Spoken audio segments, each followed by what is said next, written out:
So welcome back to a brand new Walkin and Talkin with Tim. And my guest today is Gina Romano. And Gina is the owner and broker at Romano Realty in Walkin Hill.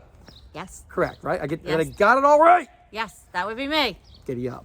So Gina is going to tell you guys exactly what it is that the Romano team does in Walkin Hill. Yes, so I own Romano Realty, which is located right in the center of town on Main Street.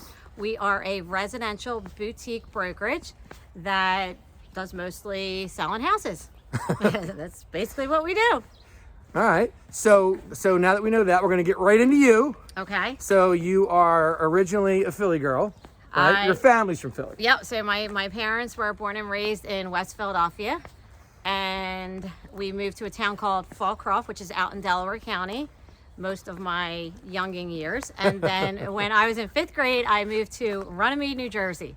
There you go. Yep. Which my wife is actually from, and we'll get into that later. So Yep. you're married, you have 3 sons, you've got Tyler, Nick, and Luke, right? Correct. And I said that in order, correct? You did, yes. And so and one of them at least is working with you. Yes, so my youngest, Luke. So how's that working with your son? Actually, it's pretty cool. We get along great. He also still lives at home. There's a dynamic. Yeah, there's a dynamic. So we basically are always talking real estate. My husband is also a contractor, so on top of that, that's all we basically talk about is real estate and housing. Does your husband get sick of hearing you guys talk about real estate? Sometimes it's getting to be a lot. Yeah, Luke's been in the business a couple years and it's really taken off for him. So we literally are talking transactions and houses all day, all night, as soon as he wakes up in the morning. So it's kind of crazy, but it's good. I mean, I'm very close with all 3 of my boys, so it seems to flow for us, and it's more of a lifestyle. So Yeah. it works. And I know you're into motivational Yes. speakers, particularly Tony Robbins, right? See? So Got my Define the Odds. there you go. Tony Robbins. Woo! Yes. So talk a little bit about, how that empowers you. Yeah, so I'm very big on the self-motivation. I believe that 80% of success comes from your mindset, and you need to do mind training and motivation every day. So Tony Robbins is one of the people that I follow, but there's several others that I follow as well. too. Yeah, Gary Vee's a good one. Yeah. Dean Grazioso is a good business Yeah. coach. There's that Is a Devin good- Denofa guy, too. He's pretty I cool. love Devin. Yeah. Devin, he's really made a name for himself. Yes, he has. He's doing very well. Yeah, 100%. Yeah. Yep, I'm a big fan, too. I actually kind of like Ed Milet, too. Okay, I never heard of I'm a him. big fan of him. Well, I got a book for you then. Okay. So good. we'll talk about that afterwards. Okay. So let's talk more about family. So you said that you grew up in Runnymede, and you said, well, actually, I'm going to back it up to where you started. Because you told me you got right out of high school, you went right to work for a mortgage company, selling mortgages, right? You were Yes. helping with mortgages. Yep. And particularly then it was second mortgages, right? So it was back in the late 80s, so second mortgages were very popular back then for home improvements and things like that. So I got into the secondary market. Yeah. And I did that for probably like 3-4 years. I actually worked in the collection department. I was 18 years old calling people that weren't paying their mortgages. So imagine that one. Yeah. But yeah, I mean, so it got me looking, obviously learning about mortgages and things like that. So that was pretty cool. And then from there, I went into Philadelphia and was a secretary for a big company, which was back then was ARA Services. It's now considered Aramark. They do all the food and the arenas and things like that. Oh, yeah. And then after that, I had a baby and I stayed home for about 12 years. And I wanted to get out of the house and I started doing home demonstrating. So I found out through the home demonstrating that I was extremely good with people. Yes. And I love people. So my husband was a contractor and he was like, hey, why don't you get your real estate license and sell real estate? So I was like, okay. Makes sense. I did, and I did extremely well early on and fell in love with the business. And I think it's not because of the housing. A lot of people get into business and say, oh, I love houses. I really didn't love houses. I just love people. I love interacting with people. And you So- said it kind of fit your schedule too, which I thought was cool. Yeah, so I love real estate. One of the main reasons when I started was I had 3 kids, so I didn't want to miss any of the sporting events. I mean, having 3 boys in hockey and baseball and things like that, I didn't want to miss any other things. I also was the PTA president, so it kind of worked around my schedule at the time. And what I did is, as my children grew, I grew into the business. and started putting more and more and more into it. And then once my sons were in high school and my oldest was in college is when it really started to like kind of blossom into the career that I have today.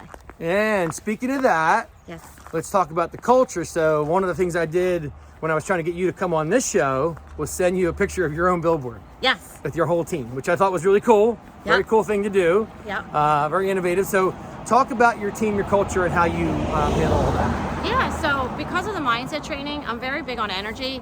I'm big on people jiving with people, and I'm big on culture. So it's really important for me. I have to love the people that I work with. That's how I excel in life. Everything has to be zen, and it's just how I roll. So for me, And you attract those people, you said. and I feel like you attract your tribe. So I'm just huge on that. And I feel like everybody that I brought in is somewhat, I know they say you're supposed to hire people that are different than you and things like that, but I actually hire people that are kind of similar to me. I'm a Nothing wrong with nurturer. I'm a nurturer by nature. So when I'm selling a house or I'm mentoring a person, I put everything into it, and that's kind of how I train them. So yeah, culture's like, in my world, that's like the biggest thing for me, is it has to be the right culture. And I love my agents. I have a nice assortment of younger and older, so it's kind of cool. Our brand has actually been taking on a whole life of its own since we've been open. Oh, yeah. And You said 30 people in like 3.5 years, right? yeah, so I started the company. It was myself as the broker, and I had 4 other people. One was an admin, and there was 3 other agents with me, so we were 5. And now we just hired 2 more agents that are coming on this week. We'll be at 34 agents. So yeah, it's pretty exciting. impressive. Yeah, it's pretty exciting. A lot of work, as you know. I do. The more people, sometimes the more headaches, but it's a journey, and I'm just enjoying the ride right now. I love the journey. Exactly. You were talking earlier about the peaks and valleys, and it's all about, being able to just, one click at a time, man. Yep. And just keep moving, keep And- moving, keep yeah. grinding. And Yeah. it impresses me because, people my age don't generally like to get on the camera. They don't like to be on this side of the camera. Yes. They generally like to watch more than like to video themselves. And you do a lot of video, right? I try to do video. You've taken the challenge. There's a little backstory to that, then, that we didn't discuss, that I'm going to share with you. Maybe I was saving this. Here we go. So I was on the news back Oh, geez. in 2011 and 2012. I was a real estate correspondent on Channel 10. Right. So I was on live TV. Never had been on live TV. But when I reached out and I expressed to them that they needed to listen to what was happening in the marketplace because they were telling an inaccurate story. Oh, when the market was tanking. Yeah. And I was still doing well, so I reached out. Channel 10 happened to reach back out to me. They said, would you like to come on? I said, great. They're like, have you ever been on live TV? And I'm like, no. They're like, okay, well, just go on and talk like we're talking right now. So that kind of opened the door for me that I don't have a fear in front of the camera. So that is a little tidbit that I That's didn't pretty share cool. with you. But yeah, so. How long and did that last? That lasted about 1.5 years. I that's cool. went on a camera crew down the shore and did like a whole special on properties down the shore, and it was really cool. Tracy Davison was the news anchor that I used to go on with, and Nice. she's amazing. So yeah.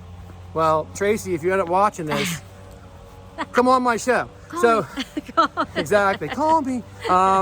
So that's cool. And what's also cool, if you didn't know this, she was a cheerleader in high school. I was. Yes, you were. And you tried out for. I tried out for the Liberty Bells, which for anybody who doesn't know who they are, they're the Eagles cheerleaders. And I was 18 years old. It was the coolest thing ever. I was on the field at the Vet Stadium back then. Wow. And I made it to the very last round. I didn't make it, but I made it to the very last round. And considering I'm 5'0", that's pretty good. Yeah, that's pretty good, right?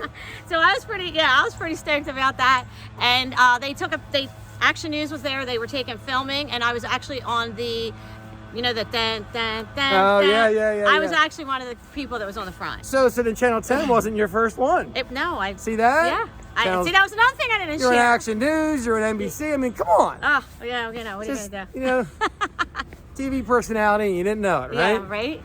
It's gonna be all about Gina, right? There you got go. some new show on TV. So, where do you like to go what do you like to do, and where do you like to go when you want to unwind? What's your favorite thing to do? I like a good meal and a nice Like to go to dinner? I like dinner and a glass of wine. And then, of course, spending time with my boys. And my oldest has 3 kids, so I am a grandmom of 3. Yeah. So that's always special time. They were all over yesterday watching the Eagles geez. game. Yeah, so that was a good time. Were you cheerleading? Were you like doing the... Well, my husband always, I'll make you laugh though. Seriously, my husband always is like, come on, give us a cheer. Oh my God. I'm like, oh God, stop. But yeah, so I mean, I guess for pastime, I like to spend time with my family and my husband, who will be married almost 30 years. So Wow. yeah. It's a long time. Yeah. So, favorite artist? Favorite artist? Any artist? Any artist. So if it had to be music, it would be Prince. I mean, he's my all-time favorite. Best Super Bowl ever. Do you remember when he did Purple Rain and it was raining? Best Super Bowl ever. But yeah, I would say as far as an artist, a musician, would be Prince. I love him. A lot of people have come on the show and said, that? It blows my mind. Yeah, I know how him. good he is and he's so I talented. loved him. But, you know, I didn't realize how many people were into Prince. That's pretty crazy, right? Yeah, I have never seen him live. Have you? No. No. I did see Michael Jackson live. So the Amazon truck's backing up if you can't hear it. Sounds like somebody's like, you know, choking a duck or something. It's crazy. Anyway, so also, let's hear, what's your favorite movie? My favorite movie. It has to be The Notebook. Really? It's a love story. I mean, it has to be The Notebook. Yeah. If I had to like just say right off there, probably The Notebook. If it was a musical with music in it, like a music, probably Purple Rain. Hence the whole Prince thing. All right, so do you have a favorite quote that you like to use, like, you know, as far as motivational goes? There's a couple actually that were my screensaver when I was getting ready to open my company, and it was, she believed she could, so she did. Ah, there you And go. that was one that always kind of stuck with me. And then I always say to everybody, go big or go home. Live life to the fullest, baby. And that's how I'm doing it. So. All right, that's cool. So, on that note, Yep. what advice do you have for up and comers, people who want to get involved particularly in real estate? Well, I think there's a misconception because of HGTV and Bravo, and they think that it's all glamorous. Fun and games, it's all right? Fun and games. It is a lot of work. You are self-employed. You have nobody calling you in the morning saying, hey, you need to come in at 9 o'clock. You have to be very self-motivated, self-disciplined. Get up! I don't think people realize that. We're all independent contractors, so at the end of the day, you're not going to have a boss telling you where you need to be. So you have to be a self-starter. I think that is one of the things that I think they don't tell you when you sign up to be a realtor, that you're going to have to figure it out. And, you know, hopefully at our organization, we help you do that, but you got to be a self-motivator. And you said, and interestingly enough, you said that people who have marketing degrees tend to be really good real estate agents. Yep. So when my son was 15, my youngest, the one that's in business with me, he decided he wanted to do real estate. I don't know why. I was always on the phone and getting kicked out of every family vacation we ever had. But he was like, I want to do real estate. So I told him to go get a marketing degree, because it's basically, you have to know how to market yourself. And when you learn that skill, for myself, it took me a long time to learn it. Once you can sell anything. You can sell anything. It's sales is sales at the end of the day. So in this part, the house is going to sell itself. You know, you make up your mind within the first 3 seconds of walking in the door. It's just, why do you want to use me? What makes me different than anybody else? Exactly. So if people want to get a hold of you or Romano Realty, how do they do that? They can Google me. Gina Romano, I'm everywhere. I got a billboard on Route 45. No, seriously. They can call my office number. You can look us up. We are on Google, obviously, Romano Realty, and our website is www.romanorealty.net. And you're on Facebook. You're all over social media. So yep, I try. You can look her up on Facebook and LinkedIn and Instagram. Yep. She's got videos running all the time. I'm even on TikTok a little bit. Oh, they make me do that. Yes. Yeah. So. All right. Well, listen. Thanks for coming on. Absolutely. Thanks for having me. She wasn't easy to get on the show, by the way. Took me a couple of months. And I appreciate you being here. Yep. For everybody else watching, keep on moving, keep on walking, and we will see you next time on Walkin' and Talkin' with Tim. Peace. Peace.